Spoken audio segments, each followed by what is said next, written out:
new advisory released by the National Hurricane Center as we continue to track the path of Tropical Storm Ian. Good evening to you. I'm Sanala Sabovic. And I'm Larry Livingston. The system is forecasted to become a hurricane in the next 24 hours, and the winds have decreased. And we have live team coverage as South Florida continues to make its way out of the cone. Local 10 Joseph Ojo is standing by in Miami.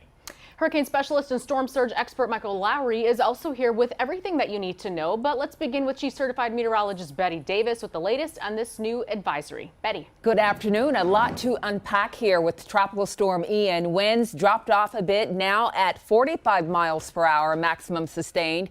Moving toward the west-northwest at 12 miles per hour and centered 220 miles south-southeast of Grand Cayman. So it'll continue to pass west of that area tonight and into early tomorrow. And then the forecast track shows it goes near western Cuba early Tuesday, and then it makes its way over toward the southeastern Caribbean Sea. And along the way, notice, though the winds have dropped off, it's still forecast to intensify, becoming a major hurricane, in fact, a Category 4, as it makes its nearest approach late Tuesday, early Wednesday near the lower Keys and South Florida. But obviously keeping plenty of distance still based on the forecast cone as it relates to our area.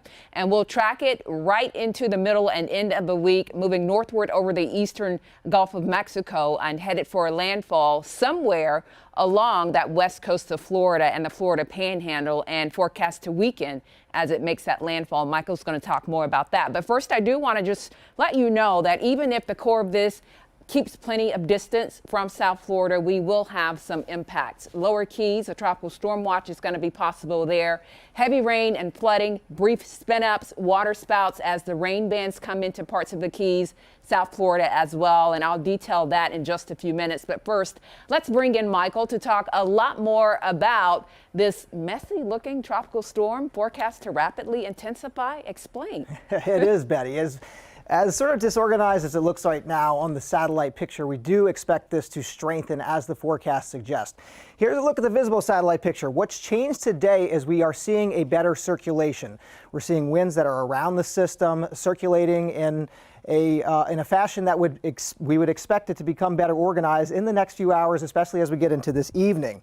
Hurricane hunters are out there right now. They have been flying. They flew down from Florida, Lakeland, Florida, and have been looking at what's going on inside and around the system. All of those observations from the hurricane hunters are going to be going into our computer models tonight. So we're hoping that helps us have a little more confidence in the forecast for this system. But the thunderstorms, I kind of call this convectively starved right now. The thunderstorms still aren't there yet. We still don't have the core of this system established, and that's a good thing. I mean, the longer we can wait in terms of seeing organization with system, certainly the better for all people who are in the threat of this. In terms of the water vapor picture right now, you can see there's a little bit of dry air here to the northwest. We have a very good upper level pattern on top of this right now. That's why we think this is going to organize, continue to grow, especially once it gets into the western Caribbean, southern Gulf of Mexico here. High octane fuel here for this to intensify over the next few days. In terms of where it's going and what our computer models have done over the past 24 hours or so, we have seen a shift in some of the models that were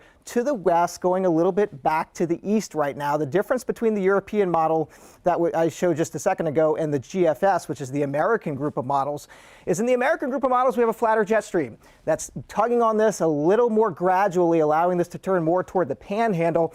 The European model puts it more toward southwest and Florida, western Florida, Tampa. So still a little bit of wiggle room here in terms of where this may head. But either way, Category 4, Category 3-4 hurricane, even if it's weakening into this part of Florida, big news story here in the coming days.